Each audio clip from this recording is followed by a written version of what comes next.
Veja só, é uma coisa que é muito difícil de da gente definir. Se a gente pensar bem, o próprio conceito de inteligência é difícil da gente definir. E aí, se a gente for olhar na literatura, não há uma definição única sobre o que é. E aí eu trouxe algumas para a gente discutir. Então, veja só, um novo e interessante esforço para fazer os computadores pensarem, máquinas com mentes, no sentido total e literal. Então, a gente tem essa primeira definição, máquinas com mentes, né? Então, bem profundo.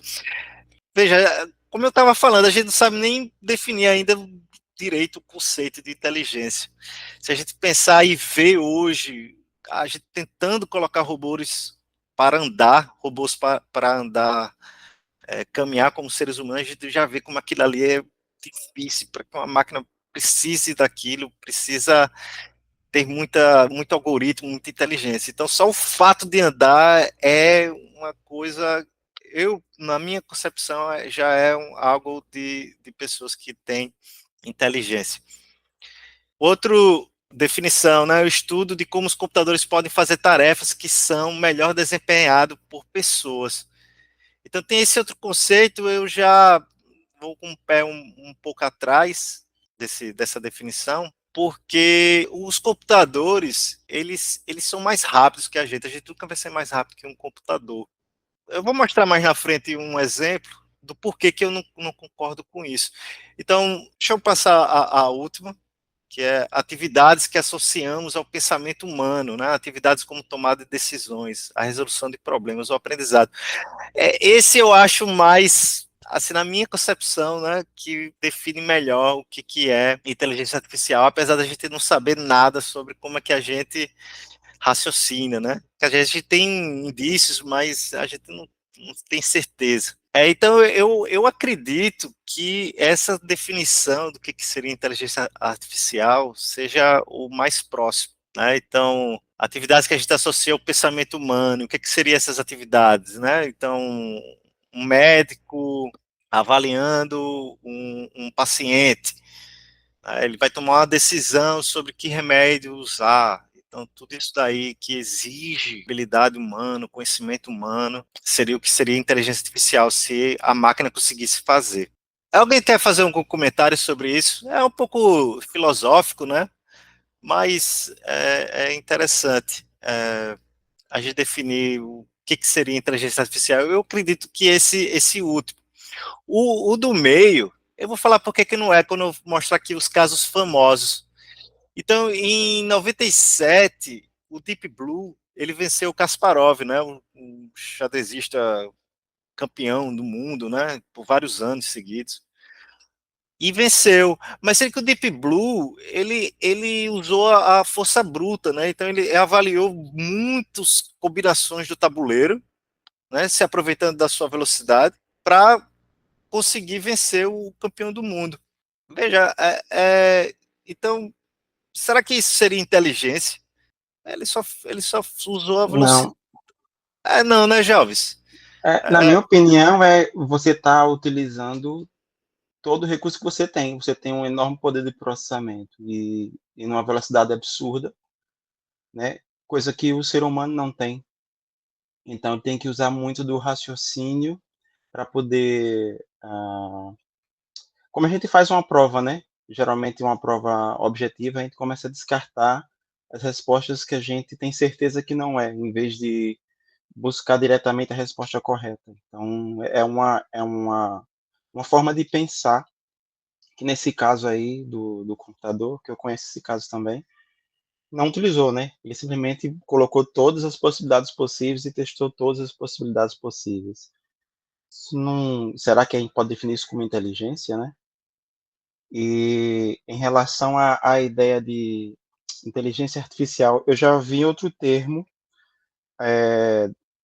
que discutia esse uso da palavra artificial, né? Quando a gente fala artificial, a gente remete que aquilo que a gente está trabalhando é uma cópia de algo que seria real ou natural, vamos imaginar.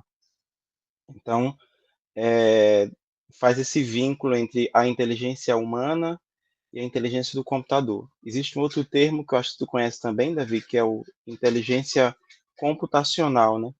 Que tenta desvincular as inteligências a humana da inteligência digital, da inteligência do computador, né? Tentando dizer, não, é uma outra coisa, uma outra pegada, até porque a gente nem sabe exatamente como nós pensamos, como nós podemos definir inteligência ou a falta de inteligência, né? É para nós mesmos, como seres humanos, quem dirá para uma máquina, né? Como você pode dizer isso para uma máquina em relação a uma máquina. Então, essas coisas são interessantes de se discutir e está lá na origem já, né, na história da ciência cognitiva e da inteligência artificial, quando esse termo foi criado lá atrás, né, o pensamento era muito por esse caminho, né, vamos criar artificialmente uma mente humana que é capaz de pensar como um ser humano, só que em uma velocidade milhões de vezes mais rápida. Então, essa era uma proposta inicial lá atrás, e as pessoas começaram a descobrir que, na realidade, tinha muita coisa que a gente não sabia nem de nós mesmos, quem dirá copiar aquilo para uma máquina em formato de algoritmo, né? Só para apimentar a discussão, eu sempre pergunto para meus alunos, né, onde começa o pensamento humano? Será que a gente consegue separar o pensamento da linguagem, por exemplo? Né? E existe uma separação entre pensamento e linguagem? Essa é uma questão importante que foi levantada desde o início desses estudos de inteligência computacional e inteligência artificial. Pode ser desassociado ou não. É uma questão de psicologia, na verdade. Né? E existem algumas teorias na área de psicologia sobre isso. Perfeito, Jovens. Eu não poderia ter falado melhor, cara. Obrigado. É isso mesmo, gente. Eu concordo com o Jovens, né? Eu também acho que não seria inteligência artificial. Não seria uma coisa dotada de inteligência, né? Ou artificial. Mas tem gente que considera, né? Então, se a gente pegar algumas definições, diz lá, tudo que a máquina possa fazer melhor que o ser humano.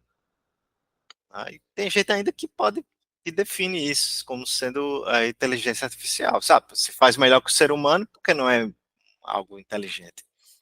Eu não vou aqui dizer o que seria, né? Exatamente.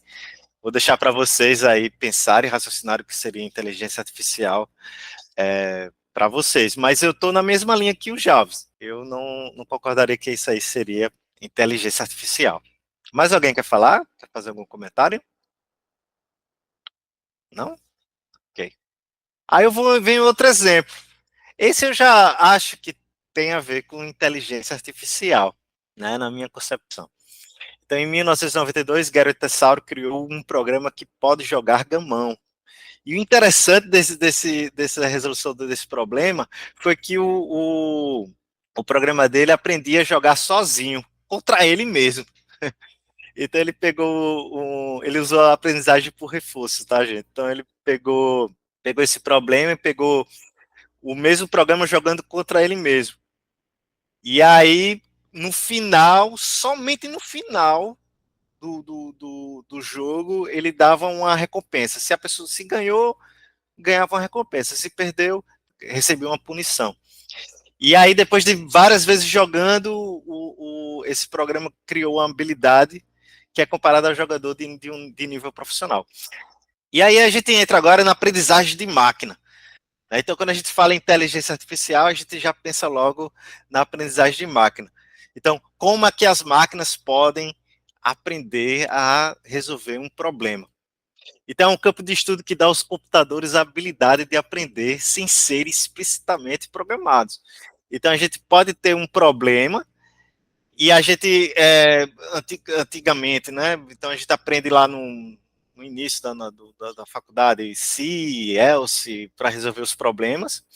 E agora vem a aprendizagem de máquina e não precisa mais disso. Né? A gente dá o problema, dá exemplos e a máquina vai aprender a partir desses exemplos. Sem que a gente precise de uma base de dados. É por isso que hoje dados, né, dados das pessoas, está extremamente valioso, né? Porque a partir desses dados que são coletados na internet, né, nome, CPF, onde mora, idade, sexo, etc, etc, a partir desse dado a gente pode treinar um modelo. Eu não sei se vocês viram aquele filme Não Olhe para Cima. Não sei se vocês conseguiram assistir esse filme, mas tem uma parte engraçada desse filme que é aquele cara que inventa, assistiu já, é aquele, ele inventa um celular, né? Eu não me lembro o nome do celular que ele inventa, mas tem uma IA super avançada. E aí, a partir, ele analisa um monte de dados. Ele diz: você vai morrer. Aí ele encontra uma pessoa e diz: você vai morrer em tal dia, de tal coisa, né? Então ele já sabia como é que a pessoa ia morrer, né? Porque ele já tinha toda a base da rede, da internet treinada lá nesse modelo inteligente. Ele preveu até a morte dele, que seria em outro planeta, comido por Isso um. beira a vidência já. Isso. Com muitos dados, né? Beira isso mesmo. Claro, é um caso extremo, tá, gente? Mas tô exemplificando assim para dizer o quanto que quanto é valioso esses dados que a gente acha que é besteira colocar na internet, etc.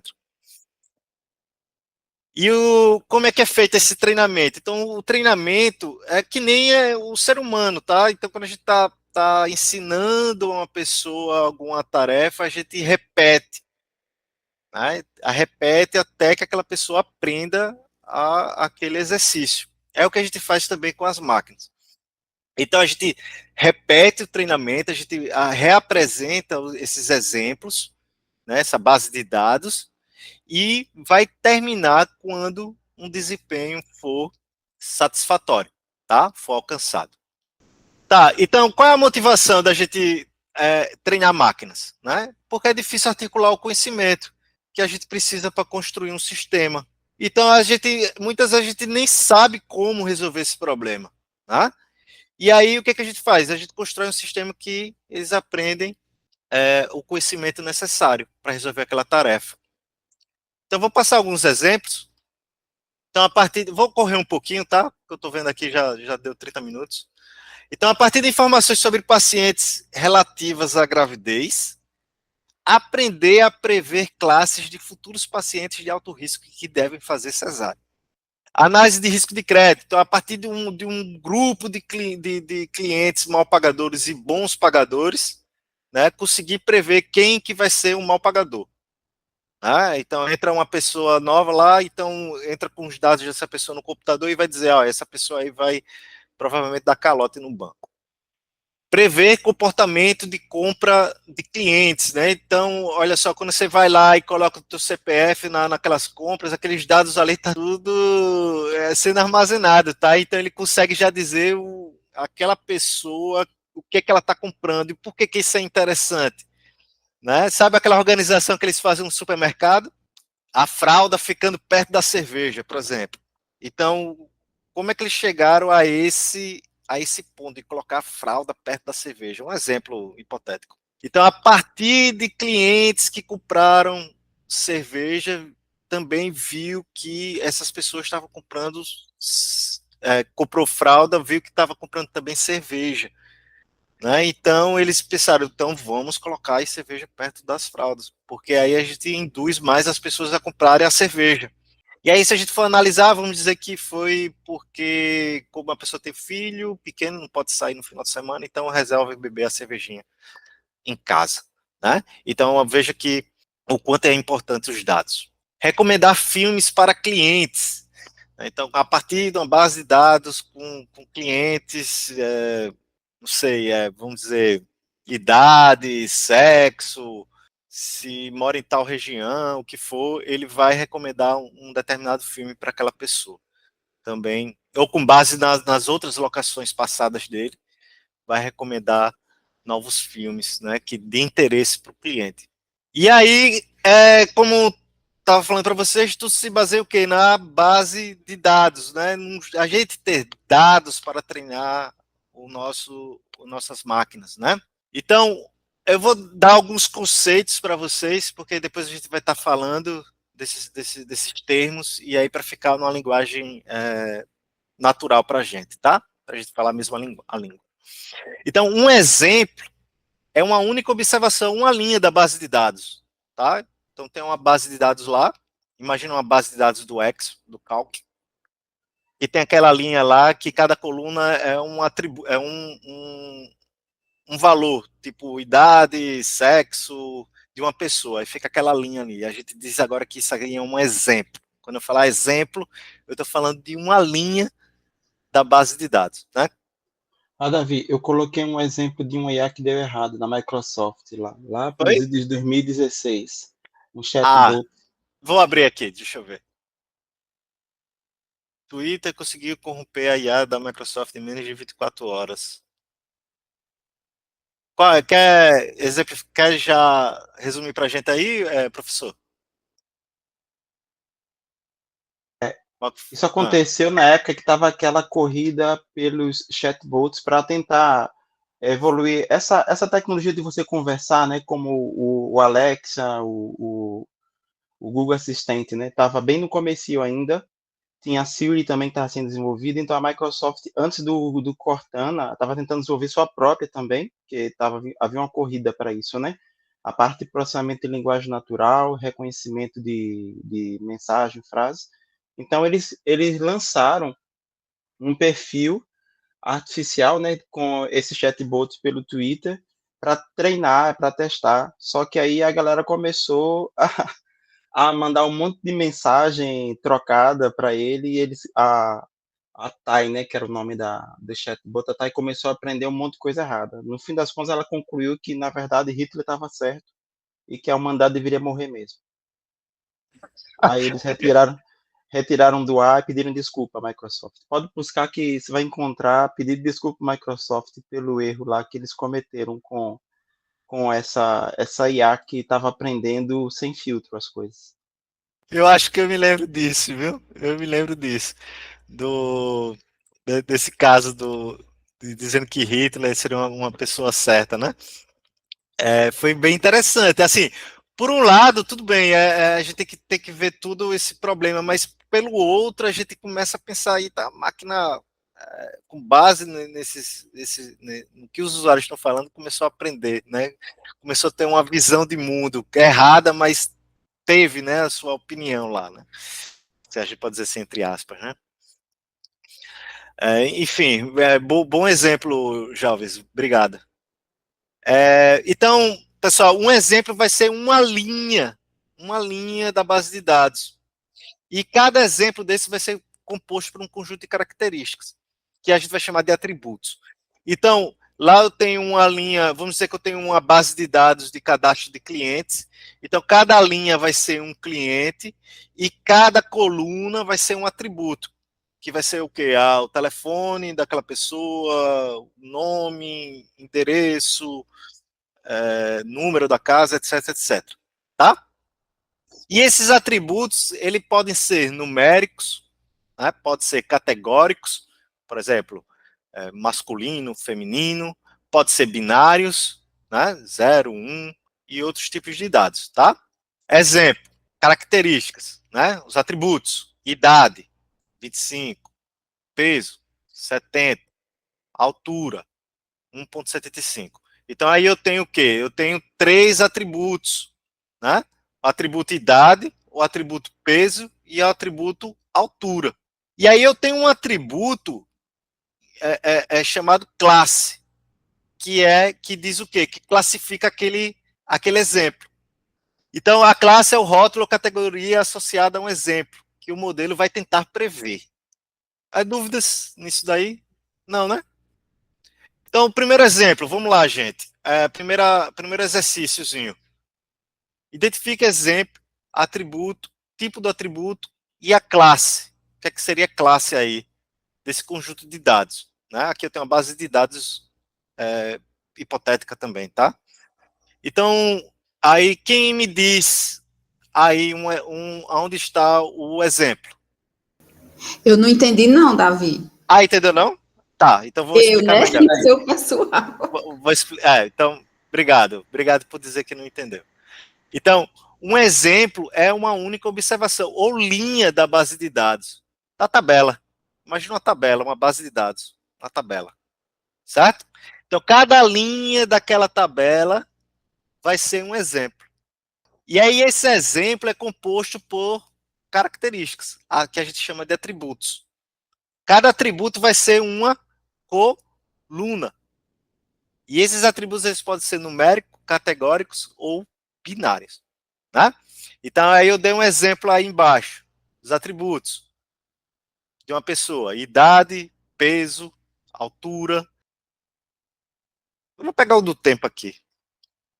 Atributos seria o quê? Seria as colunas, né? Que eu falei. Então, aqui a gente tem um problema que é para definir se a pessoa vai jogar ou não tênis.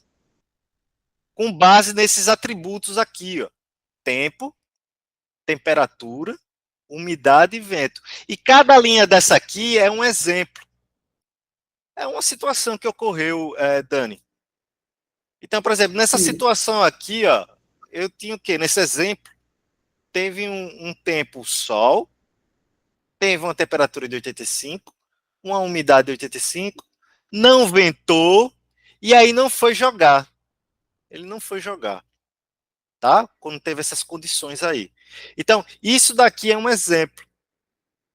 E isso daqui são os atributos desse exemplo.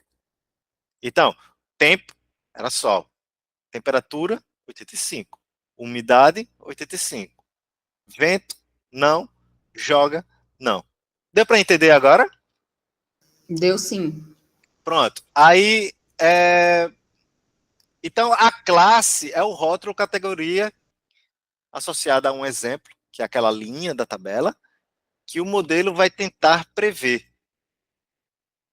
Então, aqui, por exemplo, qual que seria o atributo, Dani?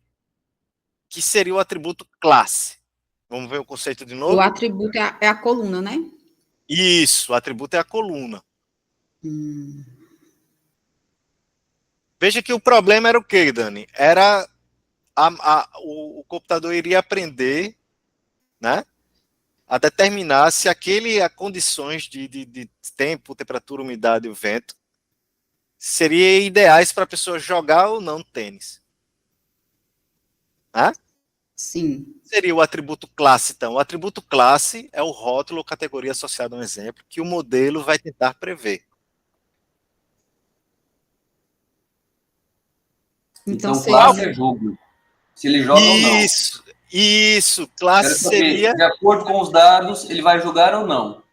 Isso, de acordo com os dados, ele vai julgar, né, se é as condições ideais para jogar ou não é. Então, esse exemplo aqui, né, de hipotético, no final vai dizer o objetivo desse exemplo dessa base de dados é ensinar o computador a determinar se aquelas condições são ideais para jogar ou não jogar tênis, né? Que é esse atributo aqui, Dan. Então, esse é o atributo que a gente chama de classe.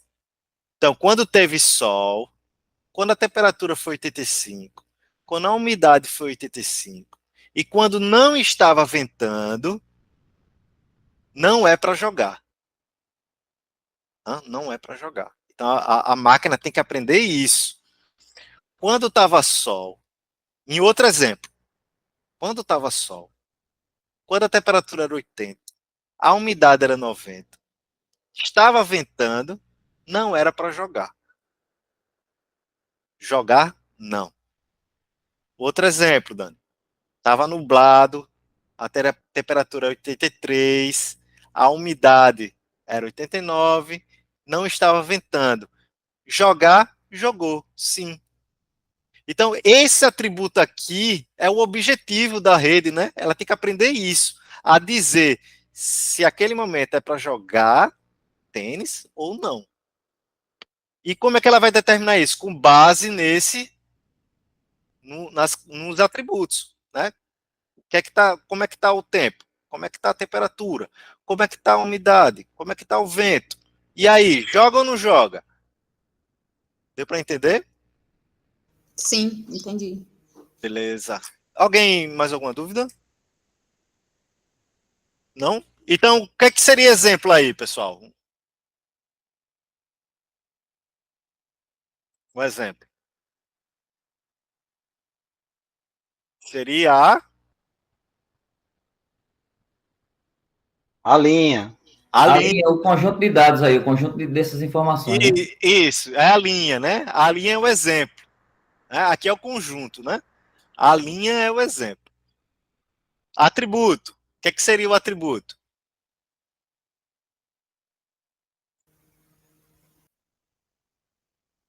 O que Joga ou seria não o joga? atributo? Isso, A joga no. coluna. A coluna, né? A coluna, as colunas. Aqui é uma coluna, é um atributo, aqui é outro. Qual o nome desse atributo aqui? Quem me diz?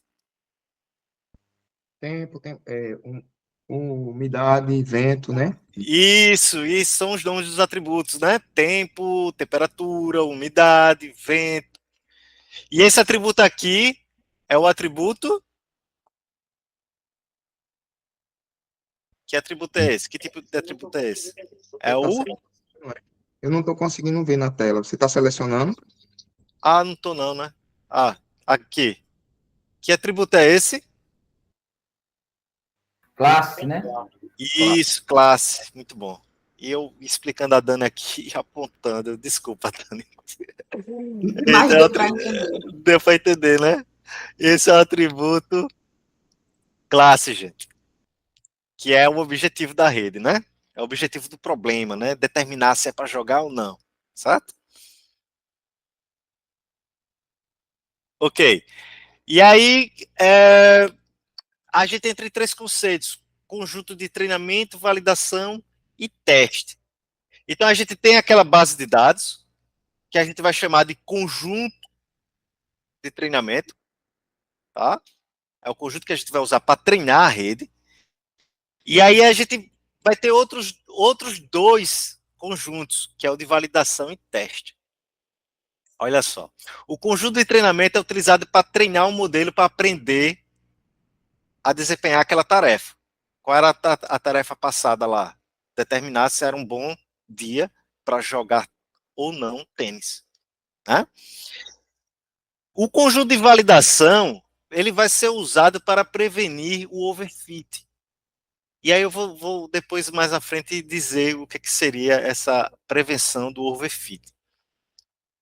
O conjunto de teste vai ser utilizado para avaliar o desempenho final do modelo após o treinamento. Então, quando a gente vai treinar um modelo inteligente, a gente precisa desses três conjuntos. Um, para evitar o overfitting, que eu vou mostrar para vocês o que é. Basicamente, o overfitting, a gente diz que o modelo inteligente, ele, ao invés de aprender, ele decorou. Sabe aqueles alunos que a gente tem, que às vezes decora a resposta, mas ele não entende o problema em si?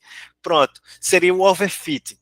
Né? Então, o conjunto de validação é usado para prevenir que o modelo decore ao invés de aprender.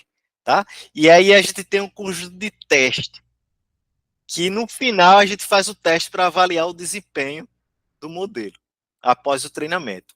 E aí a gente pode pegar, por exemplo, essa base de dados aqui, e aí a gente pode separar em três conjuntos. Um que a gente vai usar para treinar um modelo, um que a gente vai usar para validar, né, para prevenir o decoreba, né, o overfitting, e um que a gente vai usar para o teste, né, para avaliar realmente o quanto que ela aprendeu. Tá? Então, um exemplo de divisão seria 60% daqueles dados vou usar para treinamento, 20% eu vou separar, vai ser só para validação, e 20% vai ser para fazer essa avaliação do desempenho da rede, vai ser o teste. Tá? E aí, outro conceito que a gente vai ter é o EPOT. Eu não sei pronunciar, seria a época. Então, uma época é uma interação completa sobre toda a base de dados durante o processo de treinamento.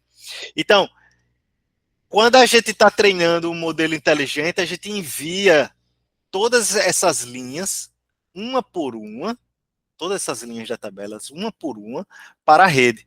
Quando a gente completa todos esses exemplos, né, quando a gente já enviou um a um, todos eles para a rede, aí a gente completou uma época. Tá? A gente completou uma época quando a gente envia todos os dados para ela, todos os exemplos da base de dados. Então, uma época é uma interação completa sobre toda a base de dados durante o processo de treinamento. Durante uma época, cada exemplo da base de dados é utilizado para treinar o modelo, né? Para a gente ensinar o modelo. Cada linha daquela tabela lá, do joga ou não joga, é usada para treinar o modelo. Né? E aí, quando ele processa toda a base de dados, a gente diz que uma época acabou. Tá? Então, um exemplo aí. Se uma base de dados contém 1000 exemplos, ou seja, 1000 linhas, e o modelo é treinado por 10 épocas, isso significa que o modelo vai processar 10.000 exemplos durante todo o treinamento. Então, lembra que eu falei que o treinamento é repetido? A gente vai mandando para ele, repete quantas vezes for necessário, até o modelo aprender. Então, a gente tem aquela base de dados e define a quantidade de épocas, quantas vezes a gente vai repetir essa apresentação para o modelo. Né? Então, se eu defino que... Ô, Davi, Oi. não sei se ficaria mais fácil de fazer o comparativo, mas é mais ou menos o que os programas de previsão de tempo usam, né, para prever, por exemplo, cada ano seria uma época, né, e eles pegam os dados de 30 épocas, no caso, para prever se vai chover ou não amanhã, né? E, porque ali ele teria aquela base de dados durante um ano todo, e ele vai usar aquela base para prever o tempo do próximo ano. Vamos dizer assim, eu não sei como é que funciona a previsão de tempo, tá? Mas vamos imaginar que é isso. Então, ele tem todos aqueles choveu, não choveu do ano passado, pegou todos de janeiro a dezembro, né? Tudo armazenado, ó, tava nublado aqui, a nuvem estava nessa direção, estava aqui, não choveu. Nesse outro dia, no dia 2 de janeiro, o tempo estava dessa forma, estava nessa temperatura, nessa umidade, choveu. E aí ele foi armazenando isso numa base de dados, e a base de dados fica enorme, né? E aí a gente tem todo esse conjunto de dados, que é o conjunto de treinamento do ano passado. Né? E aí ele vai pegar esse conjunto de dados e vai lá enviar todo ele para um modelo inteligente aprender a prever se vai chover ou não. Sendo que, como eu falei a vocês, eu tenho que mostrar, repetir e mostrar esses exemplos mais de uma vez. Repetir. Né? Por exemplo, eu mostro esse exemplo aqui, ó, mas eu tenho que depois mostrar de novo. E depois mostrar de novo, mostrar quantas vezes for necessário para a rede para que ela aprenda. Né? Eu repito. Né? E o que acontece? Eu não mostro tudo de uma vez, não, tá repetindo assim, vou mostrar isso aqui logo umas 100 vezes, depois eu mostro esse 100 vezes, depois esse 100 vezes. Não, não pode fazer isso não, tá? A gente tem que mostrar um a um, e depois do último, a gente volta lá para cima, para mostrar tudo de novo. Quando chega no fim, a gente volta e mostra tudo de novo. Né? A gente vai repetindo, e cada repetição dessa a gente chama de época. Tá? Deu para entender, Tiago? Sim, já entendi já. Beleza. E aí a gente tem dois tipos de treinamento. Um é o por lote, que a gente vai apresentar todo o conjunto de treinamento. A gente primeiro mostra e depois ele aprende. É mais estável e pode levar a convergências mais suaves. Então, se a gente for plotar uma curva mostrando o quanto que a rede está aprendendo, a gente vai ver que essa curva, num treinamento por lote, vai ser mais suave. Né? Ele vai fazendo aquela barriguinha bem suavezinha. Já, por outro lado, o online, a gente apresenta o exemplo, e assim que a gente apresenta, ele já vai tentar aprender aquela relação dos atributos com o resultado da classe. tá? Então, é mais lento que o treinamento por lote. Eu estou falando isso em termos computacionais, tá? Em termos de o quanto que vai precisar repetir, de mostrar o mesmo exemplo para a rede, para que ela aprenda, isso aí eu não lembro, tá? Não lembro, ser sincero para vocês. Mas eu sei que o por lote, ele é mais rápido computacionalmente, né? Pelo menos nos casos que eu estava trabalhando. Por exemplo, porque eu vou apresentar todos os dados para depois calcular os parâmetros lá da rede para que ela aprenda. Então, eu só calculo esses parâmetros, essa atualização uma única vez, eu só atualizo uma única vez. E isso, computacionalmente, é mais rápido, tá? É mais rápido que o online, que a cada apresentação eu vou fazer uma atualização do modelo.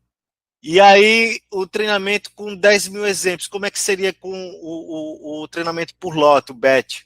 Os parâmetros da rede, ou seja, a rede só vai aprender depois que eu mostro os 10 mil exemplos, certo? Então, eu mostro a ela e depois ela aprende. Isso aí vai ficar claro quando a gente for desenvolver nossa rede neural, tá?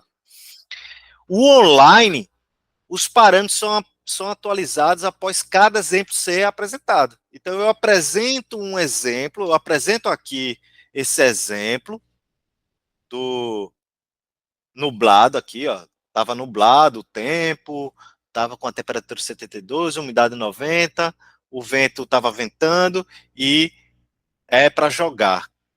Então, eu mostro esse exemplo e aí, assim que eu mostro, ela já aprende, já tenta aprender. Esse é o online. Primeiro, cada exemplo dessa base de dados, eu mostro um a um, e logo depois, lá no fim da época, aí que a rede vai aprender. Certo? É assim que funciona. O por lote e o online. Vamos usar o online nas nossas implementações. Estratégia de treinamento e validação. Lembra que a validação, gente, é para o quê? Para evitar o overfitting, né? Para a gente validar a rede, né? Se ela está funcionando, se ela está aprendendo ao invés de decorar. Então, é importante a gente definir uma estratégia. A gente viu uma. Eu tenho uma base de dados, e aí 60% eu vou dividir para treinamento, 20% eu vou deixar para validação e 20% para teste. Essa é uma estratégia. Eu pego a base de dados e vou dividir em porcentagem. Certo? 60% eu vou ficar mostrando a rede, repetindo, para que ela aprenda. 20% eu não vou mostrar para ela não vai aprender com esses 20%. E depois, lá no final, eu vou pegar mais 20% para testar, para ver o quanto que ela aprendeu. Tá? E aí, esse jeito de separar, pegar a base de dados e dividir, né, nesses subconjuntos, se chama split validation. Tá? Então, o split validation, aqui no final, divide o conjunto de dados em dois subconjuntos. Um subconjunto é utilizado para teste e o outro para treinamento. A gente deixa o de teste menor que o de treinamento, tá? O de treinamento a gente sempre deixa um conjunto um pouquinho maior. O cross-validation é interessante porque ele repete várias vezes esse split validation. O que é que ele faz? Olha só. Ele vai dividir o conjunto de dados, né, aquela base de dados, em N subconjuntos, que a gente vai definir 10, 20, normalmente a gente usa 10, porque dá para a gente fazer uma análise estatística, né? E aí o que é que ele faz? Ele pega essa base de dados e divide ela em 10 subconjuntos. Então ele pega um subconjunto, separa, e os outros 9 ele treina a rede, treina o modelo. E aí, depois que treina, ele faz as métricas, né, calcula lá o quanto que a rede aprendeu, pega esse subconjunto, devolve e depois pega o próximo, né, um outro subconjunto, e repete de novo. E aí se repete 10 vezes até que todos os subconjuntos tenham sido utilizados para teste. Tá? Então é interessante essa estratégia de validação do modelo. Né? E aí você vai ter 10 métricas lá do teu modelo, que aí dá para fazer várias comparações estatísticas, né, com isso. Não vamos entrar nessa parte aí, tá, de comparação de modelos, mas essa estratégia de validação a gente vai usar, tá, usando as ferramentas. Então, lembra do que eu falei do overfitting? O overfitting que é a questão do modelo decorar, ao invés de aprender. Então, a gente tem como verificar isso no treinamento. Se a gente separar um conjunto de dados de validação. Tem gente que nem pega esse conjunto de validação, tá? Pega logo só pega um conjunto de teste e um conjunto de treinamento. E utiliza o conjunto de teste tanto para testar quanto para validar a rede para ver se está acontecendo o overfit. Então, veja aí a curva de aprendizado desse modelo inteligente. Tem aí training e erro, a linha verde. Então, veja que o treinamento que eu estou enviando, aquele conjunto de treinamento para a rede neural, esse aprendizado da rede está melhorando. Ou seja, o erro está diminuindo, né? Então, cada vez que eu estou apresentando aqueles dados para a minha rede neural, ela está aprendendo mais e mais sobre aqueles dados. A relação entre os atributos, né? A relação entre a classe e aquelas condições. Ela está aprendendo mais e mais, ela está ficando especialista, né? Está se especializando naqueles dados. Sendo que a partir depois de um momento que ela começa a aprender demais, a gente vê que, olha só, a linha azul. A linha azul ela começa a subir.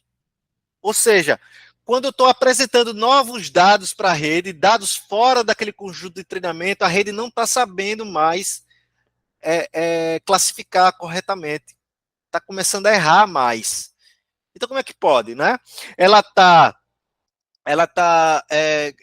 diminuindo o erro lá naquele conjunto de treinamento, mas no conjunto que eu separei de teste, que eu não estou apresentando para ela no treinamento, ela tá começando a errar.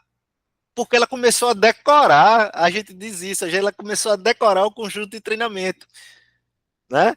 E aí, o erro no conjunto de teste que ela não viu, está começando a aumentar, porque ela tá ficando, vamos dizer assim, muito especializada naquele conjunto de dados.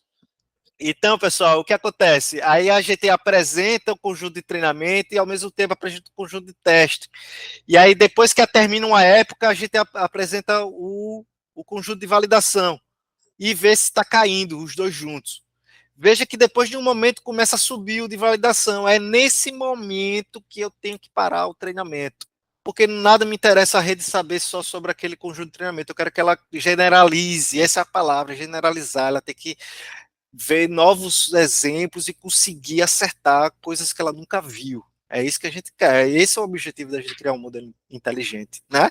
Que ele generalize para novos casos. Então, esse seria o ponto ideal para a gente parar o nosso treinamento. O erro de treinamento diminuiu e quando aqui, ó, estagnou, ele não estava mais descendo aqui, ó, aí começou a subir. Aí eu paro o treinamento, certo? Para que ela não decore. É assim que a gente evita o overfitting. Aí como é que a gente tem as métricas de desempenho que a gente faz no final do treinamento, né? Depois que a gente apresentou todo o conjunto de dados, né? Primeiramente eu vou mostrar alguns termos. A gente tem os verdadeiros positivos, que são os exemplos positivamente classificados, vamos dizer assim, né? A gente chama de TP, True Positive, né? Os falsos positivos eram um exemplo negativo e incorretamente classificado como positivo. Era para dizer não e ele disse sim, lá no problema do jogar tênis ou não, dado as condições do tempo, né? Aí, se era um exemplo negativo e incorretamente foi classificado como positivo, ou seja, era para ele não jogar, né? E ele disse que era para jogar. né? É falso positivo. Ele disse que era para jogar, mas na verdade não era para jogar. Falso positivo. Verdadeiro positivo, era para jogar e ele disse, e a rede disse que é para jogar. Verdadeiro positivo. Verdadeiro negativos. Exemplo negativo corretamente classificado. Então, não era para jogar e ele disse que não era para jogar. Falso negativo.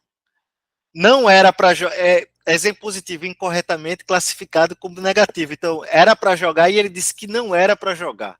Tá? É o false negative. Vai ficar claro aqui quando eu mostrar mais à frente. E aí as métricas que a gente tem, vou mostrar duas. Uma que é a precisão, que é útil quando o custo de um falso positivo é alto.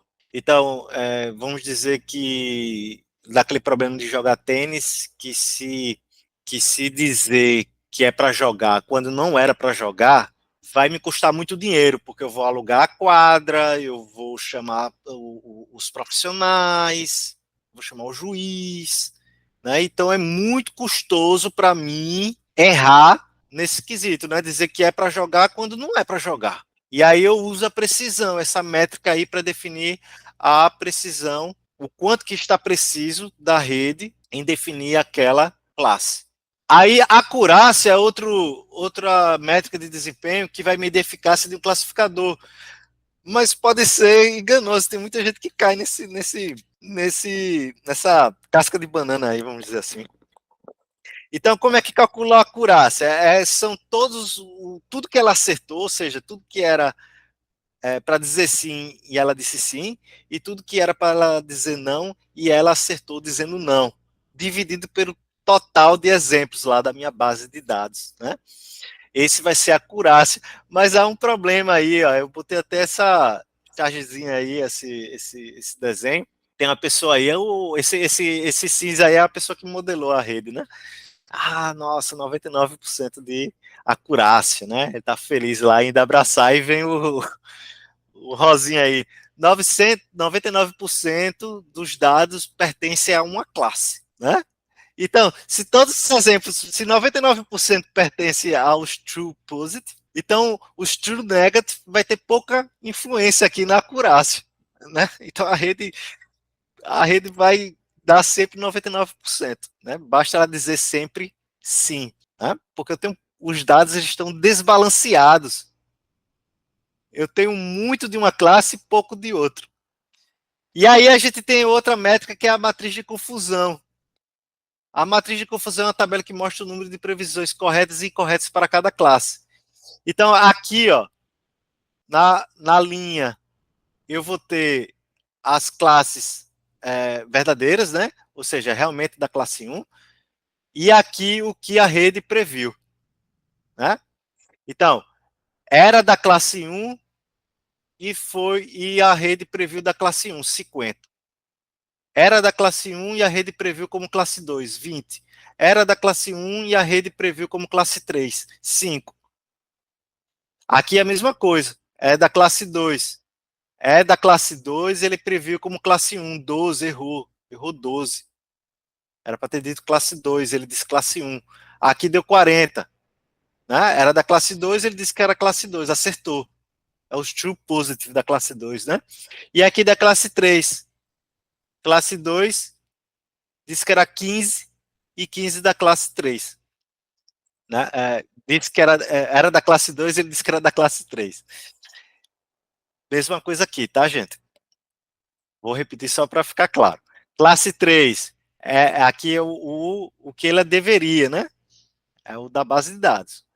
Então, 10, que era para ser da classe 3, mas ele disse que era da classe 1. 8, que era da classe 3, mas a rede previu como sendo da classe 2. 30 era da classe 3 e ele acertou. Disse que era 30, que era classe 3 mesmo. Precisão. Aí eu posso calcular a precisão para todas as classes. Se eu quero saber a precisão da classe 2, vai ser esse dividido por a soma de todos esses. E se eu quiser saber a precisão da classe 3, vai ser esse dividido pela soma de todos esses. Então, precisão da classe 1 deu 69,4, ou seja, 50 dividido por 50 mais 12 mais 10, 69,4. A precisão da rede do modelo para a classe 2, que vai ser 40 dividido por 20 por 8, né? Que seriam os falsos positivos da classe 2, isso, essa é a palavra. E aqui na classe 3, seria o 30 dividido por 5 mais 15 mais 30. Aí seria a precisão da classe 3. E a acurácia seria o quê? Seria a soma disso, da diagonal, dividido pelo total. Por tudo, né? Então vai ser 50 mais 40 mais 30, dividido pela soma do tamanho da minha base de dados, né? Seria a acurácia. E aí, a gente aqui é nas tarefas de classificação, tá? Mas nas tarefas de regressão a gente usa outras métricas. A gente pode usar o erro médio absoluto, que mede a média real, a média dos erros absolutos entre as previsões e os valores reais. Então, seria aqui o desejado, o que eu queria. Por exemplo, eu queria que a rede dissesse sim, vamos dizer assim. Não é regressão, gente. Eu queria que a rede desse um valor 5 e ela deu um valor 4. Aí é só subtrair o que eu queria, que era 5, menos o 4. Né? E aí eu somo isso para toda a base de dados e depois eu divido por N, que é a quantidade de exemplos que eu tenho. O erro médio quadrado, que mede a média do erros quadráticos, né, entre as previsões e os valores reais. Então, a mesma coisa, sendo que aqui é ao quadrado. Tá? A mesma coisa desse daqui. Ó. Sendo que aqui é o módulo, né? E aqui é elevado ao quadrado. Sendo que o MSE é mais sensível a grandes erros, né? Dá para a gente ver, porque se pegar um valor aqui elevado ao quadrado, vai acabar influenciando se o valor que queria menos o valor que a rede deu for muito alto. Tá? Aí isso vai subir muito. Pode influenciar. Eu vou dar. Tenho aqui um exercício para a gente criar a matriz de confusão. Eu vou criar porque eu acho que vocês estão meio. Pode estar meio perdido. Eu vou abrir aqui o Calc. Quero que eu crie, né? Pessoal, é um mini curso, tá? Vocês têm que fazer esses exercícios, tá? Senão não faz sentido. Senão vira uma palestra ao invés de um curso, tá? Então, veja só. Tem aí dois atributos. Atributo 1, atributo 2. Eu tenho a classe e eu tenho o que o modelo inteligente previu. Então, eu tinha no atributo 1 3.2, no atributo 2 5.1, a classe era sim, e o modelo disse sim, acertou. É o true positive, né? 2.8 do atributo 1, 4, na próxima linha, né? 4.7 no atributo 2, a classe era não, e ele disse não. Perfeito, acertou, true negative. 4.1 no atributo 1, 5.9 no atributo 2, a classe era sim, e ele disse sim. Novamente, outro true positive. Tá? True positive aqui. 2.5 no atributo 1, 4 no atributo 2, a classe era não, e ele estimou sim, ele errou aqui. Errou, né? Esse seria o quê? False positive, né? Era para ser falso, e ele disse que era positivo, né? Que ele disse sim, é o false positive. 3.5, aí vai, né? Então vamos montar aqui a nossa tabela verdade. Tabela verdade, nossa matriz de confusão. Aqui eu vou ter a classe sim. Aqui eu vou ter a classe não. Aí aqui eu vou ter a classe sim. E aqui a classe não. Tudo bem até aí? Podem me interromper se não entenderam essa parte aqui da montagem da matriz de confusão. Beleza. Vamos lá. Aí classe sim, que ele disse que era sim, ou seja, ele acertou. É a diagonal, né? Era para ser sim, e ele disse sim. Então vamos lá. Quantas linhas aí ele era para ser sim, ele disse sim. Vamos contar? 1, 2, 3, 4. Perfeito. Então, que era da classe sim, ele disse sim, 4. Agora vamos fazer a primeira as diagonal, né? Que era para dizer não, e ele disse não, realmente. Acertou o não, a classe não. Então, 1, 2, 3, 4. 4 também. 4 tá bem balanceada aqui a rede, né? Para as duas classes. 4, 4. Perfeito, perfeito, né? Aí agora a gente vai ver aqui o que era sim e ele disse não. O que era sim e ele disse não. Então, o que era sim e ele disse não. Só tem um aqui, só achei um. Se alguém achou outro aí, me diga. Acho que é só isso. Sim, não. Então, era sim e ele disse não. Agora vamos ver do não. É para ser não e ele disse sim. Era para ser não e ele disse sim.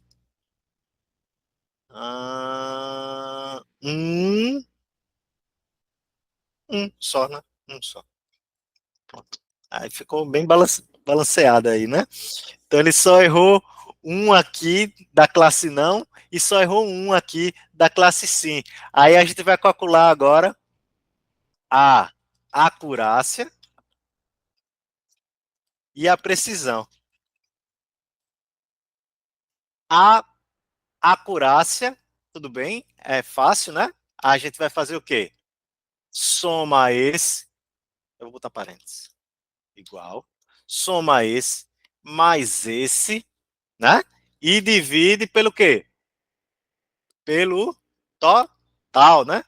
Abre parênteses aqui, esse, mais esse, mais esse, mais esse. Pronto. Então, seria o quê? Os true positive dividido pelos false negative, né?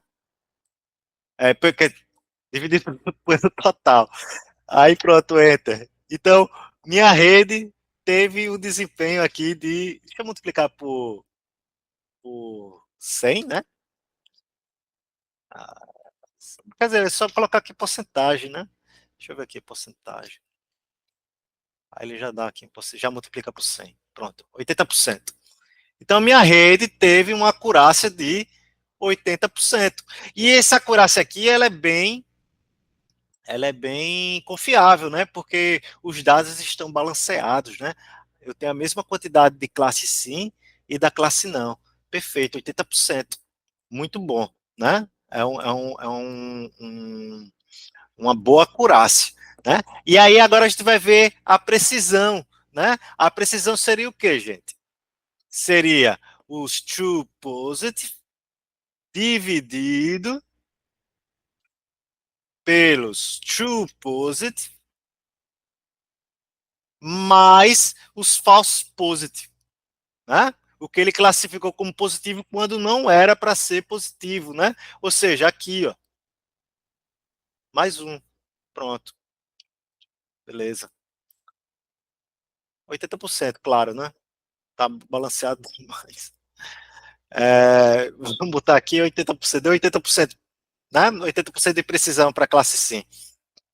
Eu posso calcular a precisão para a classe não, que seria esse dividido pela soma dos dois, né?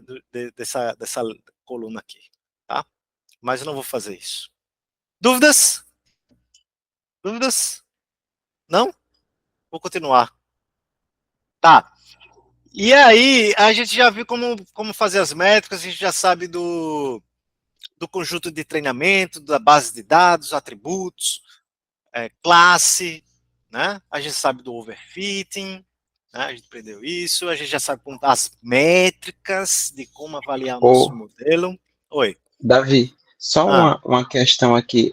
Quando eu estava tentando entender um pouquinho sobre acurácia e precisão, independente das fórmulas, né? Fugindo um pouquinho da matemática aí. Certo. Então, a parte da acurácia, que ficou, nesse exemplo, ficou bem claro para mim, é como eu corrijo prova de aluno, né? Então, aqui é como se eu tivesse 10 questões certo. e ele acertou 8, né? aquele disse sim e acertou, e aquele disse não e acertou, são 8. Então, realmente dá 80%. É, Né? Se você olhar, a fórmula é isso, né? Você dizer quanto ele acertou do total de linhas. Agora, a precisão, eu não entendi bem qual a diferença entre a precisão e a acurácia. Eu sei que as fórmulas são diferentes, mas assim, num contexto mais semântico. eu entendi, Javes. Entendi. Obrigado, Javes, pela sua dúvida. A precisão é o seguinte, é quando a gente tem quando eu tenho, por exemplo, aqui, semanticamente, né? Falando, vamos dizer aqui. Vamos dizer, Javes, que para mim, eu tenho um custo. Se a rede lá, a danada da rede, dizer que é para ir jogar, mas o pessoal chegou lá e viu, não é para jogar hoje. Não dá para jogar, sem condições. Mas a rede disse que sim para mim, e eu confiei nela. E aí eu contratei os profissionais para o pessoal jogar. Eu aluguei a quadra. Eu aluguei os equipamentos. Eu tive todo o custo. Tive um custo enorme de tudo isso. E quando eu cheguei lá, não era para jogar, a rede errou. E imagina o custo para mim, né? E agora? Chegou lá, já tenho tudo alugado, perdi, vou perder dinheiro, né? Vou perder dinheiro.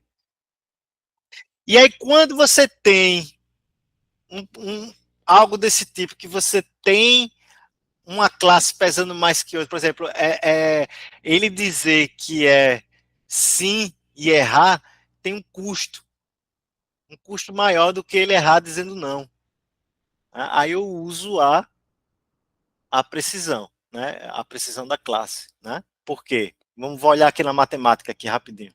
O Max Paulo colocou aqui a acurácia são coisas relacionadas, mas com significado diferente. A acurácia é a exatidão da solução, enquanto a precisão é o grau de variação das medições realizadas. A acurácia está ligada à presença de tendenciosidade, enquanto a precisão... Olha só, tudo bem. Como eu falei, né? A questão de rede aí vai de interpretação, né? Como que você quer interpretar. Eu vou passar a minha, tá? Vamos ver aqui a questão da precisão. Veja que a precisão é o quê? É tudo que ele acertou, dividido por tudo que ele acertou, mais o que ele disse que era para ser da classe sim, que não era. Ou seja, tem um custo para mim ele errar, dizendo que era da classe sim, quando não é. Quando não era para ele dizer não, ele disse sim, para mim tem um custo por causa do tênis lá que eu vou alugar tudo, cara. Eu vou perder dinheiro, né? Então eu preciso saber o quanto que ele está preciso em dizer sim. Preciso saber disso. Porque eu vou calcular aí todo esse custo, vou pegar essa porcentagem aí, vou fazer uma análise estatística. Isso tem muito nos bancos, tá? De dizer que se veja que tem um custo para o banco dizer sim para crédito e não. Tem dos dois lados, tanto ele dizer sim como dizer não. Se ele começar a negar tudo, né, tem um custo. Se ele começar a dizer sim para tudo, tem outro custo.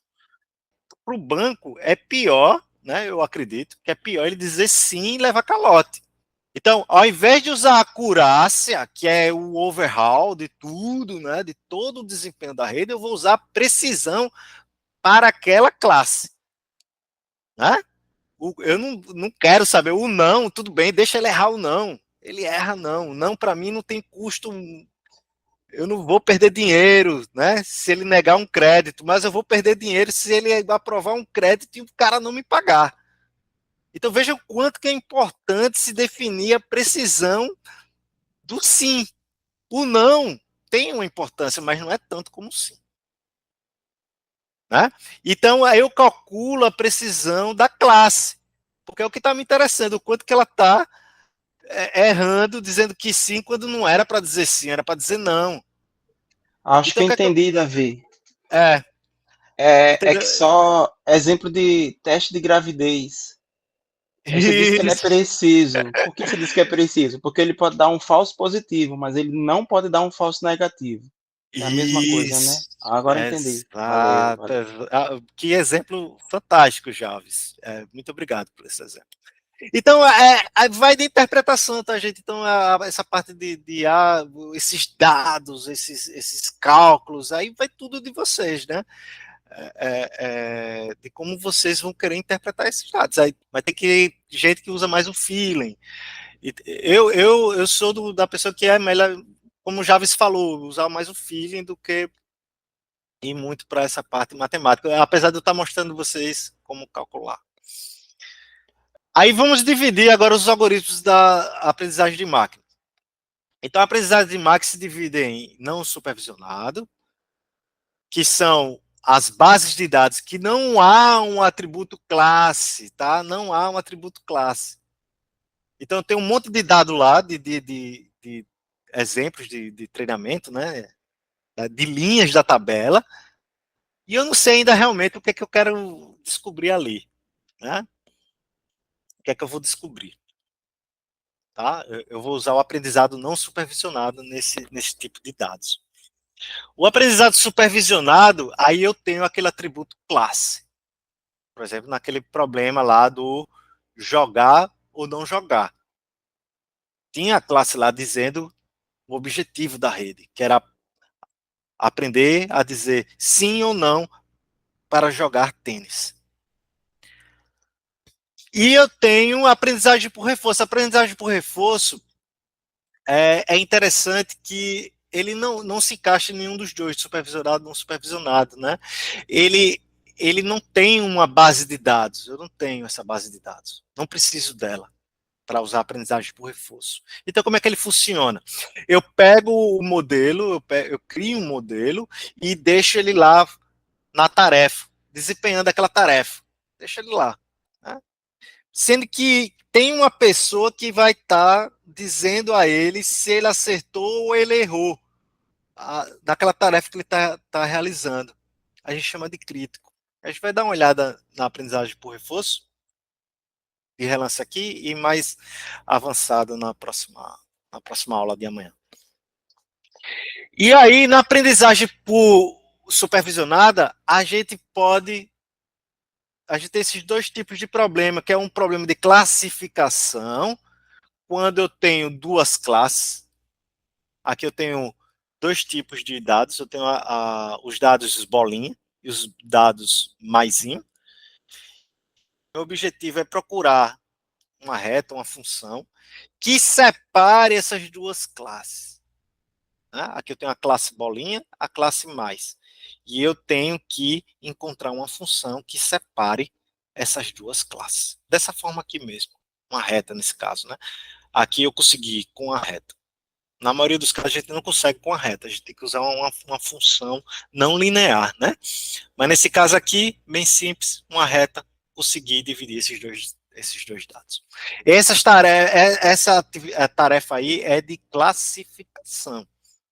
Eu tenho as tarefas de regressão, que eu não tenho classe, eu apenas tenho um atributo lá, que é o valor que eu quero encontrar. Por exemplo, eu quero que a minha rede determine o preço futuro do dólar. Veja que é um atributo numérico que eu quero que a rede adivinhe, né? Que a rede consiga aproximar. Então, quando eu tenho um atributo numérico e não um atributo categórico, eu tenho uma tarefa de regressão. Então, os algoritmos não supervisionados. Como eu falei a vocês, não há um rótulo, não tem aquele atributo classe. Vamos ver aquela questão de organizar as prateleiras lá do supermercado, colocando a cerveja perto das fraldas. Né? Então, eu tenho todos aqueles conjuntos de dados de compras de clientes da minha supermercado, e eu quero tentar achar alguma relação desses dados, né? E aí, quando eu vou casando esses dados com outros clientes, eu vejo que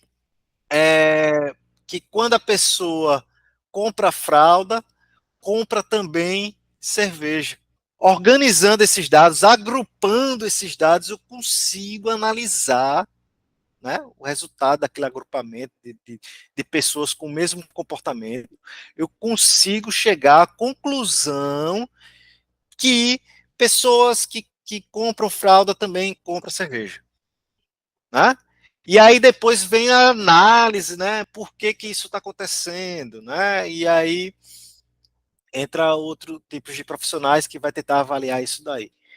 Né? Por que isso está acontecendo? Então, o algoritmo vai agrupar clientes que possuem um comportamento semelhante. E aí o projetista vai ter esse feeling, tá? Como eu estou falando para vocês, a IA hoje é mais feeling da pessoa do que conhecer funções, conhecer matemática, etc, etc. Tem que ter o feeling. E aí, porque o projetista, depois de agrupar esses dados, ele vai ter que avaliar, vai ter que analisar, né? Então, é uma coisa que esse feeling é uma coisa que a gente adquire com o uso constante da IA, né? Ok, na aprendizagem por reforço, não há uma base de dados. Eu não tenho uma base de dados, como eu tenho no aprendizado não supervisionado e no supervisionado. E o modelo inteligente deve aprender com a experiência. E aí ele realiza ações no ambiente e observa a consequência. Então, eu tenho um problema, eu tenho meu agente trabalhando naquele problema, ele realiza uma ação naquele ambiente, naquele problema, e observa o que aconteceu. E eu tenho um crítico que está observando a consequência daquilo ali. E ele vai me dar o quê? Uma recompensa numérica.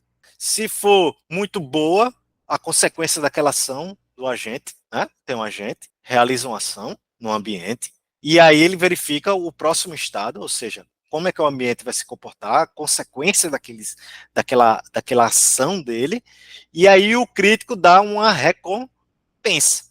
Se foi muito ruim a consequência, ou seja, o novo estado que ele está naquele ambiente, aí a recompensa é baixa, negativa, -1000, por exemplo. Se foi uma ação muito boa, aí eu dou uma recompensa positiva. A aprendizagem por reforço é, na verdade, um framework. É o agente num ambiente, executando ações e um crítico avaliando aquelas ações, o resultado daquelas ações. Tá? Esse é o framework da aprendizagem por reforço. Qualquer algoritmo que resolva isso é um algoritmo da aprendizagem por reforço.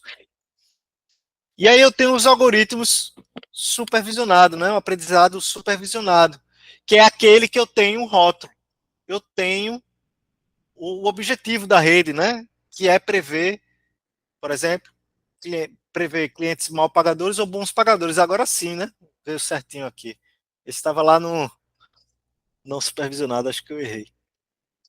Dizemos que no aprendizado supervisionado há a presença de um professor dando as respostas. Então, a gente dá o exemplo de treinamento, apresenta o exemplo de treinamento para o modelo, né? O modelo vai dar a resposta dele e o professor vai comparar com o que deveria ter sido feito e vai dizer, olha, não é essa a resposta, era para ter sido essa. É o professor, ele tá lá dando as respostas para o aluno, né? Para o modelo, no caso. Né?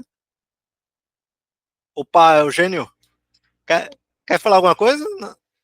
Entrou para Só dar bom Tudo dia, bom? pessoal. Excelente evento. Eu tentei ao máximo comparecer ontem, lá no Campo Satuba, mas na correria também do EITIC não deu tempo. Quando eu passei lá já era mais de 5 horas da tarde, aí eu não entrei no campo. Mas estou acompanhando o evento aqui pelas redes sociais. Beleza, beleza. A gente entende aí, Eugênio, que a correria aí que deve ser Ô, Davi, ordenar. Oi. obrigada, Eugênio, pela participação de hoje. Seja bem-vindo. Ô, Davi, a sua previsão é até às 13 mesmo? Hoje? Não, eu ia ser até às 12. Tá chato já, é? Não, é que eu queria perguntar eu queria perguntar se você quer dar uma pausa de 10 minutos para você tomar uma água, se esticar, não sei. Você que sabe. Não, eu tô me esticando aqui justamente porque eu deixei já a câmera desligada. Eu botei a câmera aqui, mas vou até ligar um pouquinho. Mas Tá tô ok. aqui, viu? Valeu, pessoal. Tá certo, então a gente prossegue. A não ser que vocês estejam cansados, né? E aí quiser... A gente pode até, por exemplo, desistir da aprendizagem por reforço, ficar na supervisionada e amanhã a gente entraria na parte da implementação desses modelos. O que é que vocês acham? Vocês querem parar e continuar no outro dia? E aí, pessoal, se manifestem, por favor. Davi, o que fica mais cômodo para você, para mim também tá bom, viu, cara? Pode, você que manda aí. O pessoal, eu que a maioria decidir. Por mim tá tranquilo aqui. Então posso continuar, gente? Por mim, pode. Beleza. É muita informação, né? É muita informação, né? Então, um algoritmo aqui muito utilizado são as árvores de decisão, né? Esses algoritmos que eles vão criar regras, né, para a classificação dos dados. É como se fosse um se não. Tá? Pronto, é exatamente isso. Então, é um modelo inteligente que vai criar um monte de regras de se não. Né? Então, essas regras são organizadas em uma estrutura que se assemelha a uma árvore. Né? Então, aspecto, se aspecto sol e se umidade elevada, não é para jogar tênis. Se aspecto for nuvens, se o aspecto for nuvens, né, tiver com nuvens, então jogar sim. Então veja que nuvens, esse atributo, essa classe sendo, esse atributo, aspecto sendo nuvens, já é determinante para ir jogar tênis, né? Então ele tem um peso forte, né? Ter nuvens. Então veja que a gente dá para analisar com as redes neurais, a gente não consegue fazer isso, tá? A gente não sabe por que ela está negando crédito para um cliente. Então, se a gente for ver, hoje, se a gente buscar na internet, a gente vai ver muita coisa assim. Tem gente dizendo, é discriminação, a rede está discriminando, né? E isso acontece, pode acontecer realmente, viu, gente? Pode realmente acontecer da rede neural discriminar uma pessoa pela cor. Depende de como foi alimentada essa rede neural, não é culpa dela, né? Culpa de quem implementou o algoritmo, ou quem treinou o modelo. Tá, redes neurais artificiais. Aí a gente já entra na prática, gente. Aí a gente vai ver agora o primeiro modelo de rede supervisionada, né? Que é o neurônio de Macaulay-Pitts. Não sei se vocês lembram, mas eu falei que era o neurônio artificial, né? Que foi o Macaulay-Pitts que criaram, né? Eram dois pesquisadores, eles não são nem na área da computação. E um químico, alguma coisa assim, não sei bem, não lembro. Então, as redes neurais foram inspiradas no funcionamento do neurônio biológico. Uma rede neural é formada por neurônios e conexões. Então, aqui do lado esquerdo, a gente tem o neurônio de Macaulay-Pitts, né, lá na data de 1943. Do lado direito, a gente tem um neurônio biológico. Tá? Então, o neurônio biológico também tem as conexões, né? Então, e tem as entradas, né? Que seria aqui, né? Os dendritos. Né? Tem um corpo celular que faz a computação aqui, vamos dizer assim, e o axônio aqui seria, vamos dizer, a conexão com outros neurônios. E aí, olha só, o neurônio de Macaulay-Pitts funciona dessa forma. Ó. Eu tenho uma entrada aqui, que seria tá chovendo, qual é a umidade, qual é a temperatura. E aí eu tenho nas conexões, que está conectando aqui, nesse neurônio artificial, eu tenho os pesos. Esses pesos eu vou depois multiplicar pela entrada. Então, se vamos dizer que aqui x1 é a idade. Idade vezes W1. Vamos dizer que a idade é 3 e W1 é 2, vai ser 3 vezes 2. E aí vou fazer aqui de novo, é sexo. E como é que faz se for sexo? Aí eu faço feminino 1, masculino 0. Um exemplo, tá? Então, se for masculino, masculino é 0. 0 vezes W2. 0 vezes W2 dá 0. Tá? E essa vai ser a entrada para o neurônio, 0 aqui. E aqui 6, né? E assim vai, para todos os atributos, tá? Se o atributo for categórico, aí a gente associa um número naquele atributo, né? Naquela classe, né? Então, depois de multiplicada a entrada pelos pesos, eu somo tudo isso e envio para uma função degrau. Esse é o processamento, né, que faz o neurônio aqui do Mclure-Pitts. E me dá uma saída. Ele me dá uma saída. A gente vai implementar ele agora.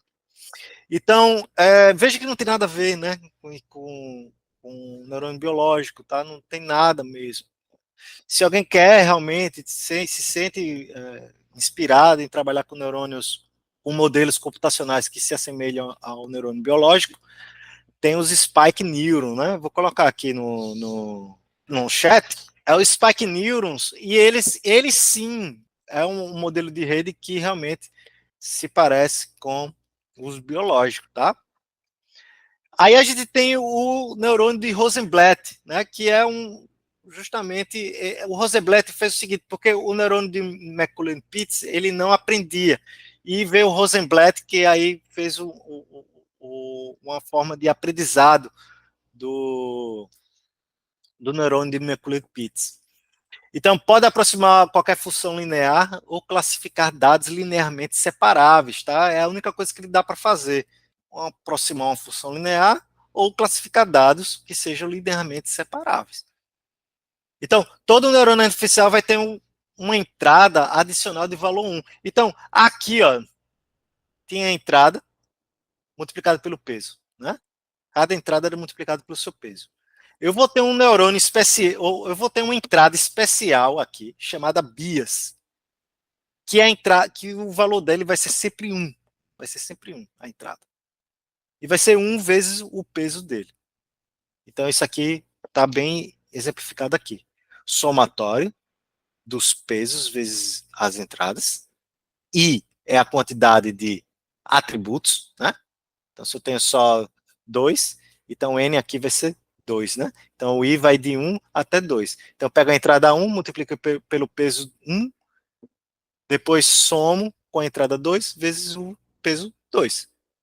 E aí, no final, eu tenho aquela entrada especial, que é o bias, né? Que vai ser a entrada sempre 1. Aqui eu multiplico por x1, né, o peso. Mas aqui, não. Aqui é 1, a entrada é sempre 1. Vezes o peso do bias. Todo neurônio artificial tem uma entrada adicional de valor 1, que chama bias, né? Que é essa daqui. E aí eu tenho a tarefa de classificação, que é criar uma linha que separe duas classes. E eu tenho a de regressão. Vou criar uma linha que mais se ajuste a esses dados, né? Então, vamos criar na prática agora um neurônio artificial no Calc. Então, essa foi a forma de mostrar para vocês como é que a gente pode implementar redes neurais. Eu pensei bastante como é que eu poderia fazer isso, de uma forma que a gente pudesse fazer em casa sem programar. Então, eu vou ensinar como fazer no Calc, sem usar uma linha sequer de código. E aí, fica interessante, porque muita gente trabalha com calc, né, gente? Principalmente, por exemplo, lá em Satuba, o pessoal pega todos aqueles dados de animais e coloca no calc.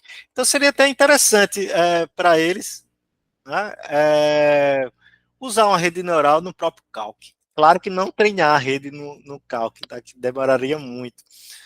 Mas usar a rede, né? A rede. Vocês vão criar para mim essa tabela aí no Calc. E a gente vai ensinar a nossa rede neural, nosso neurônio, na verdade, é um só, a aprender a classificar o problema do I, da porta lógica I. aprender esse comportamento da porta lógica aí. Então, aqui eu tenho, quando a entrada é 0, 0, a resposta da rede tem que ser 0. Quando a entrada for 1 e a outra entrada for 0, a resposta da rede tem que ser 0. Quando for 0 aqui e for 1 aqui, tem que ser 0. Quando for 1 e for 1, vai ter que ser 1. Então, ele só tem 1 aqui, o resto é tudo 0. Então, a gente vai criar agora, a gente vai ver, vocês vão ver que a gente não vai usar nada de cálculo, apenas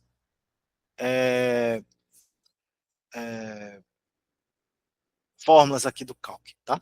Então, cria no Google Docs, caso vocês tenham aí, porque aí fica até melhor para me ver, né? Caso vocês tenham alguma dificuldade. Então, crie agora essa tabela, pessoal, que a gente vai implementar o nosso primeiro neurônio, né? O neurônio de Macaulay-Pitts, né? Rosenblatt, e vamos treiná-lo. Vamos treinar ele, tá? Para aprender essa tarefa aí facinho, né? Do I, né? Que quando for 1, vai ser 1, né? Então, vou aguardar aqui 5 minutinhos. É uma tabela simples de fazer. Já podem ir fazendo. Beleza, jovens? Pronto, vamos lá, né? Então, vamos implementar nosso neurônio, né? Neurônio de Macaulay-Pitts. E aí a gente vai inicializar, o primeiro passo é inicializar os pesos com valores entre -1 e 1. Então vamos voltar lá na nossa tabela e vamos inicializar os pesos com valores entre 0 e 1. Então aqui, entre -1 e 1, né? É bom pesos pequenos, tá, gente? Então vamos colocando aí 0, menos 0,3, vai ser o peso dessa entrada multiplicado por aqui. Lembram lá do neurônio? Do neurônio aqui, ó. Aqui, ó. Entrada vezes o peso. Né? A gente está definindo o valor, a gente inicializa esses pesos aleatoriamente, né? Com valores aleatórios.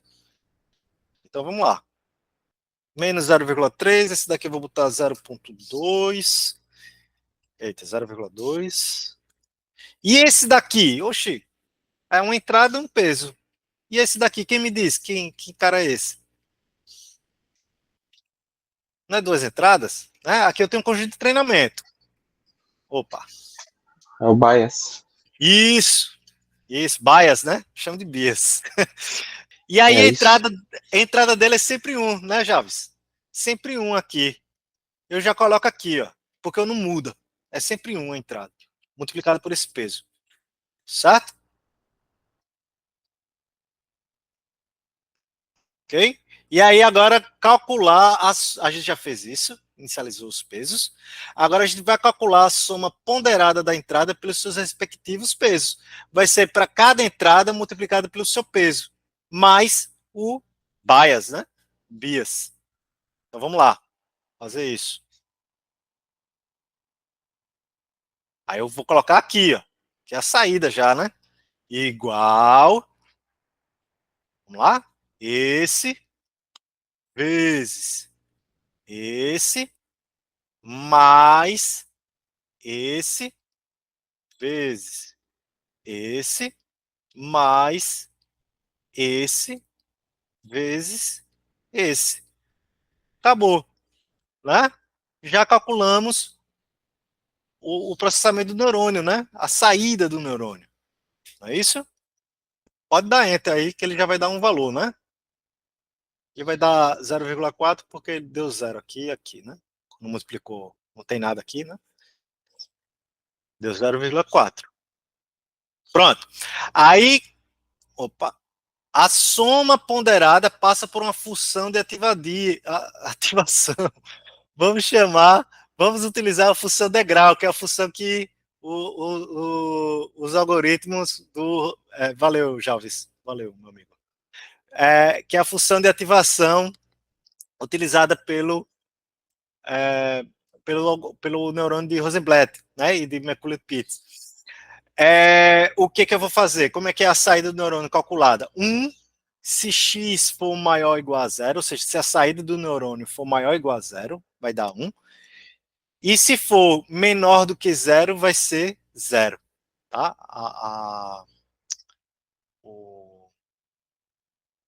A saída do neurônio vai ser 0. Né? Então vamos criar essa função de ativação.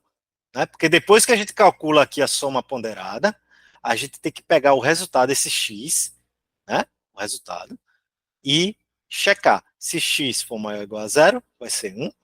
Caso contrário, se x for menor que 0, vai ser 0. Né? Então vamos fazer isso. Vou pegar aqui. Tá? Vou pegar aqui mesmo, né? Vou editar essa função aqui que a gente estava fazendo.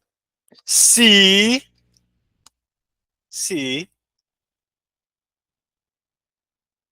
esse cara aqui, tudo isso, o resultado, for maior que 0, vai dar 1. Se não, vai dar 0. É assim que se faz a função no cálculo, né? Função se.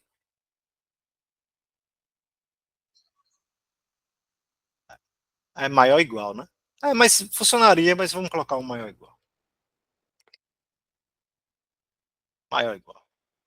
Vamos fazer a função certinha.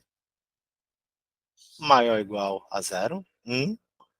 Caso contrário, vai ser 0. Ou seja, se for menor que 0, se for um valor negativo, vai ser 0. Então, a soma ponderada, se o resultado da soma ponderada for maior ou igual a 0, o neurônio, a saída do neurônio vai ser 1. Caso contrário, a saída do neurônio vai ser 0. Aí, posso dar Enter. Vou dar Enter, tá? Enter. Pronto. Deu 1 aqui, ó. Então, vamos testar a primeira entrada agora. 0, 0. Ó. Atributo A ou atributo B. E aqui é a classe. Aqui é a classe. Atributo A é 0. A primeira entrada aqui, 0. A entrada B, 0. E a resposta que eu queria era 0. Ele errou. Ó. Deu 1. Vamos para o próximo exemplo. Então era 0, ele deu 1. Deu o quê? Um falso positivo, né? Falso positivo. Era para ser 0 e ele deu 1. Vamos tentar o próximo. 1, 0. Deu 1 também. Deu 1 também. Vamos tentar o próximo. 0, 1. Deu 1 também. E vamos tentar o 1, 1. Deu 1 também. Ele está dando 1 para tudo. Né? Está dando 1 para tudo. Então vamos agora ver como é que a gente pode resolver isso daqui. Então aqui a gente tem um treinamento. Primeiro a gente tem que ver como é que a gente vai ajustar os pesos, né? Então, a resposta desejada é essa daqui, gente. Se a entrada é 1, 1, 1, 1, a resposta desejada que eu quero que a rede dê é quanto? 1. Então eu vou colocar aqui 1. Vamos testar para esse exemplo aqui. 1, 1. A entrada 1, 1. E agora como é que a gente ajusta os pesos? Então, para realizar o ajuste dos pesos do neurônio, deve-se calcular a resposta y saída do neurônio, que a gente já calculou, já calculamos. Vamos agora calcular o erro, que é o quê? É o desejado, o que a gente queria que a rede desse, menos o que ela deu. Desejado menos o que ela deu. Vamos voltar para lá.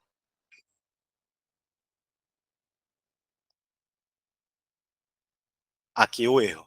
Vamos calcular aqui. Igual o desejado menos o que a rede deu, que é esse daqui.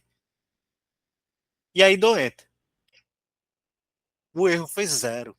Foi 0, tem que ser 0, né?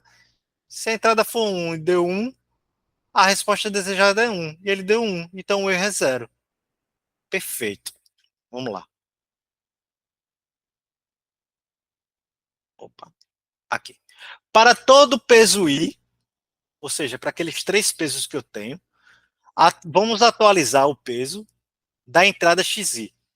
Então, WI vai ser igual a WI mais N, que é a taxa de aprendizagem, vezes E, que é o erro, que já calculamos, vezes a entrada, aquela entrada que está multiplicando o peso. Só isso. Né? Moleza, né, gente? Vamos lá fazer? Vamos lá fazer.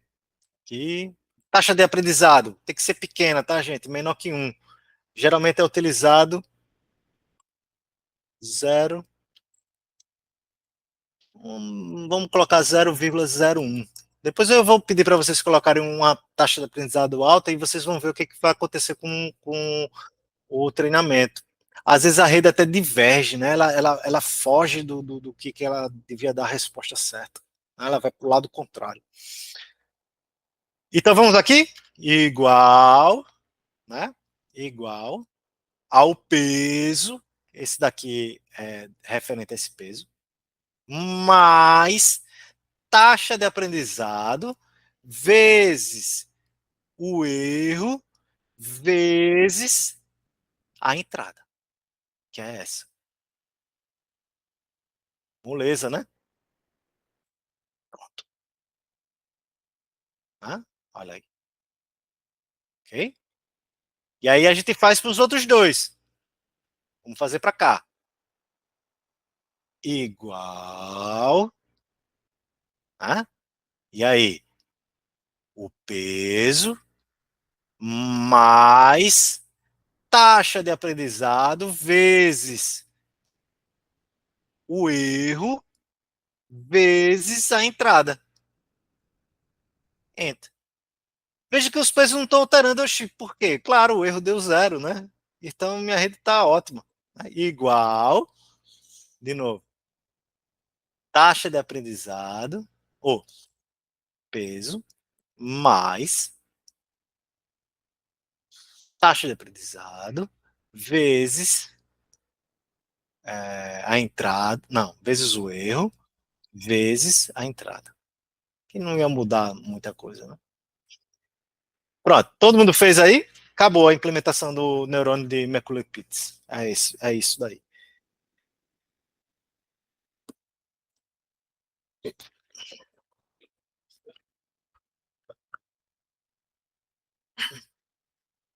Todo mundo Apanhei aqui no Excel, mas eu fiz. Tava conseguiu? apanhando aqui nas formas, consegui. Ah, beleza. Mas eu vou precisar dar uma saída agora que eu tenho que pegar minha filha na escola. Eita, beleza, Javes. Valeu, meu irmão. Pronto. Vai continuar de tarde ou vai até 12 horas? O que vocês acham? Vocês querem pausar agora e voltar à tarde? À tarde já não dá para mim, eu posso ficar até meio-dia. Meio-dia eu tenho já um compromisso aqui, um compromisso familiar, na verdade, né? É? Beleza.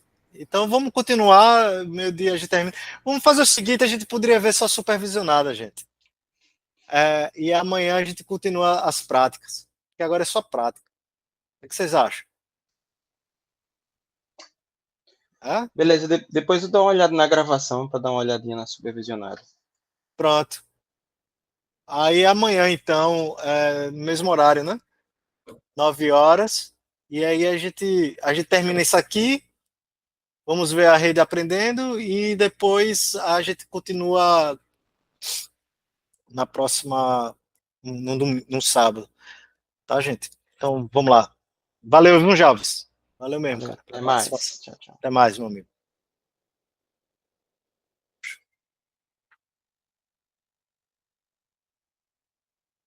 Aqui.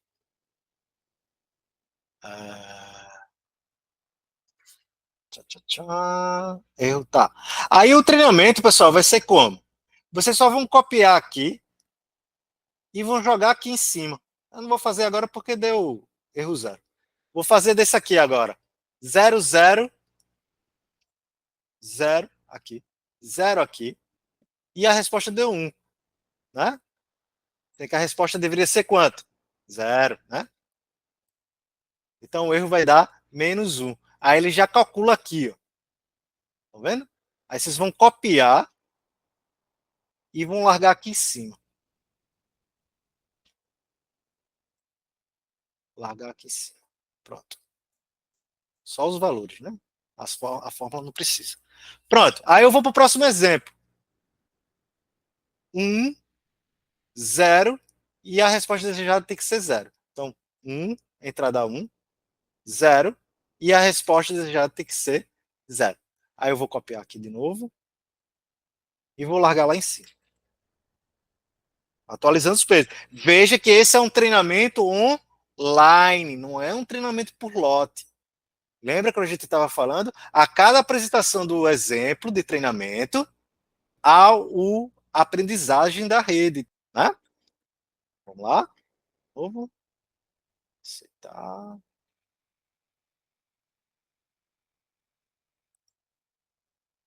Vamos lá. Vamos repetir de novo. Aqui. Agora é 0, 1. E é 0. Né? 0.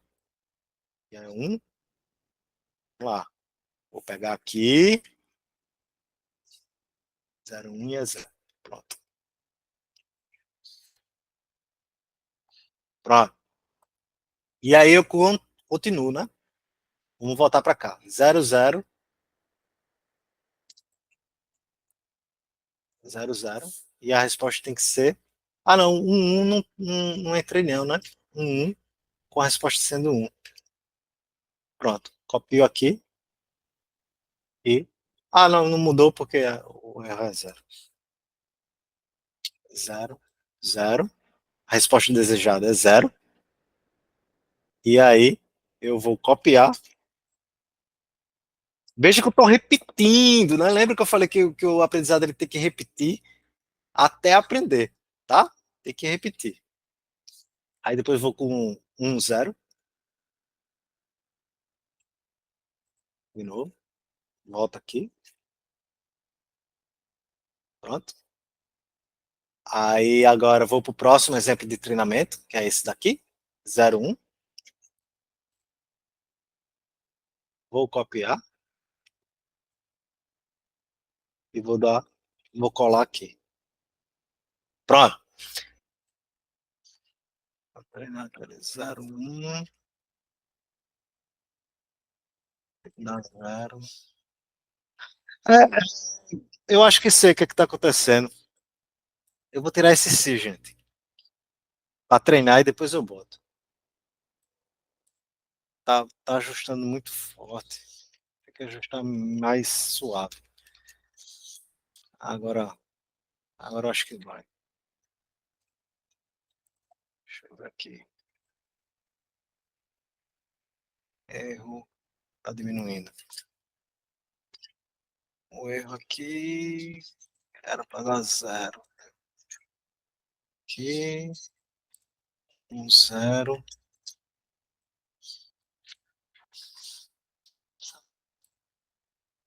1, 0.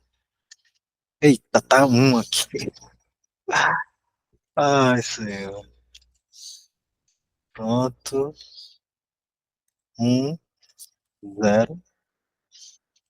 Acho que já foi, né? Será que foi alguma coisa no si? Deixa eu ver aqui. 1, 1. Não, 1 tá maior que 0. Deixa eu ver o 0, 0. Tá menor que 0. O 1, 0 tá menor que 0. E o 0, 1 tá menor que 0. Agora eu vou colocar o si. Se for maior ou igual a 0, é 1. Se não, é 0. Eu acho que eu estava errando aqui, pessoal. Eu coloquei aqui... Cadê? Eu acho que eu errei nessa equação aqui. Cadê? Aqui. Eu estava usando o y saída para calcular o erro. Né? E não é o y saída. Né? Era o y da rede, tá? A saída aqui. É esse x, né? Aqui. Depois da soma ponderada. Agora deu certo. Vou ajustar na coisa. Tá. Pronto, agora sim. 1, 1, deu 1. 0, 0, deu 0. 1, 0, deu 0. 0 e 1, deu 0. E 1, 1, deu 1. Agora deu certo. Façam esse ajuste aí para treinar, tirem um si, a função degrau.